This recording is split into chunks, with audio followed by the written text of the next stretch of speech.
Pacar saya itu orangnya tuh suka minum, suka berperilaku kasar, dan yang paling parahnya itu pacar saya pernah mukul kepala saya ke tembok. Mbak Maida bilang ke saya, lebih baik gagal menikah daripada gagal berumah tangga.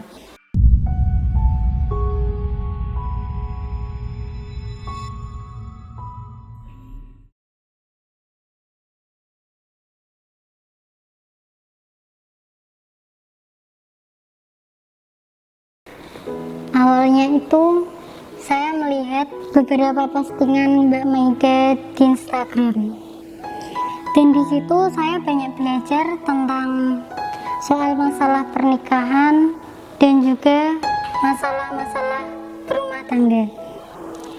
Saya suka lihat postingan Mbak Maida itu, postingannya ada salah satu kejadian itu sama seperti kejadian saya.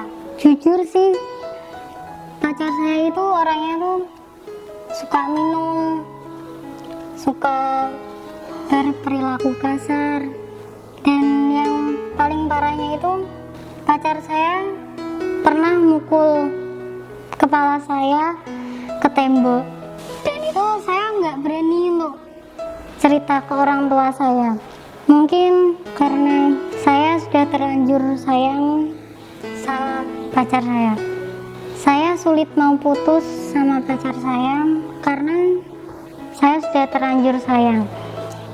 Dia orang yang sangat baik.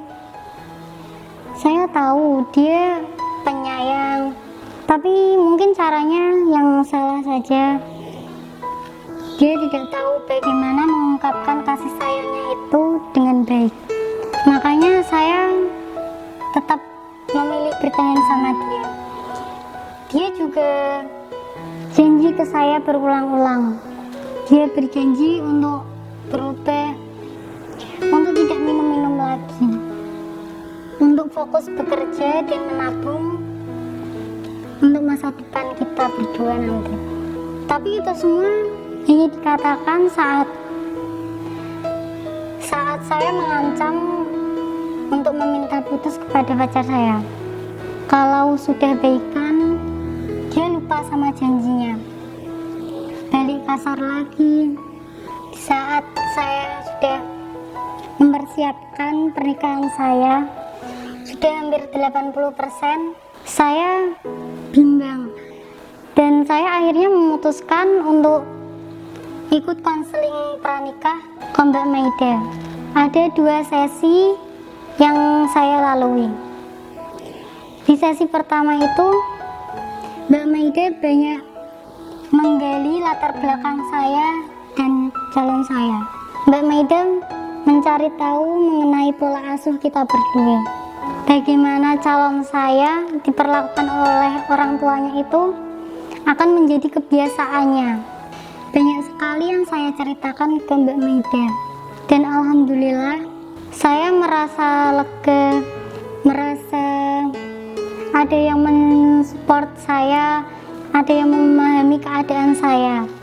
Mbak Maida sudah memberikan banyak nasihat dan membantu membuat keputusan tepat untuk masa depan saya. Saya banyak belajar dari apa yang telah di-share Mbak Maida di Instagram.